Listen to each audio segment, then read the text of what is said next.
अस्सलाम वालेकुम दोस्तों हिकिड़ो शख़्स दौलत ठाही पर बेइंतिहा दौलत ठाही। जेका कमाई करणी हुयसि उहा कमाई करे चुको। पंहिंजे ॿारनि खे सुठी तालीम सभु कुझु ॾियारे उनखे हुन दंग कई। जेका बि हुनखे तालीम हासिलु करणी हुई, पैसो कमाइणो हुयो, हुन ज़िंदगीअ में बेइंतिहा पैसो बि कमाए चुको। दोस्तों साॻियो उहो ई शख़्स अचानक बीमार थी पियो। काफ़ी ॿाहिरि मुल्क मां हुनजो इलाज बि हलंदो रहियो पर हू ठीकु न थियो। पोइ पुट खे विहारे चयईं त मूंखे घरु खणी अच। त हुनखे जॾहिं पुट पंहिंजे घरु आंदो त पोइ हुनखे घर में पुट खे विहारे चयईं त मुंहिंजी हिकिड़ी नसीहत अथई त उहा यादि रखजांइ। जॾहिं बि मां मरी वञा त मुंहिंजे पेरे में फाटल जोराब विझी छॾिजे।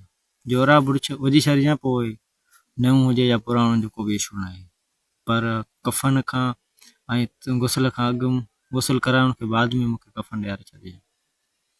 त हिन जॾहिं हीउ कुझु घड़ियूं हुयूं या कुझु टाइम खां पोइ हीउ फौत थी वियो, त फौत थियण खां बाद में काफ़ी मौलवी बि आया। इन खां पोइ हिन जो कफ़न बि हिन खे ॾियारियऊं त पोइ हिन मौलवी साहिब सां ॻाल्हि कई त मुंहिंजे बाबा साईं जी हिकु आख़िरी वसियत आहे त मां उहा पूरी करणु थो चाहियां।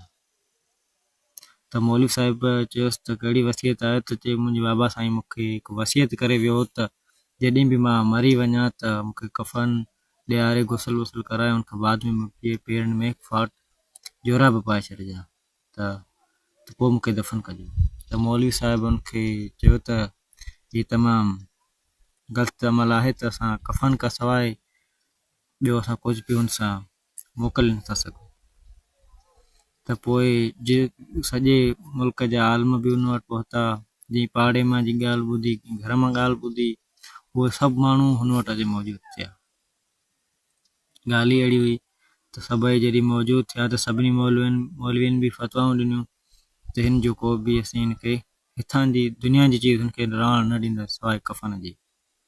त पुट बि अक्सर रोए पियो त पुट बि चयो त हिन जो को बि हल नेट कढो। त मौलवियुनि साहिबनि सभिनी इहो चई छॾियो त असां वटि हिन जो को बि हल न आहे, बाक़ी असीं दुनिया जी चीज़ हिन सां गॾु का बि रहण नथा सघूं। त हिकु सॼे हुजूम मां हिकु शख़्स निकिरी आयो। उन हिन जेको पुट हुयो त उनखे हिकु चिठी ॾिनई त ही तुंहिंजे बाबा साईं मूंखे अॻु में हिकु चिठी ॾेई वियो त जॾहिं मां मरी वञा तॾहिं मुंहिंजे पुट खे चिठी ॾेई छॾियां। मूं खोली न आहे चिठी में छा लिखियलु आहे। त जॾहिं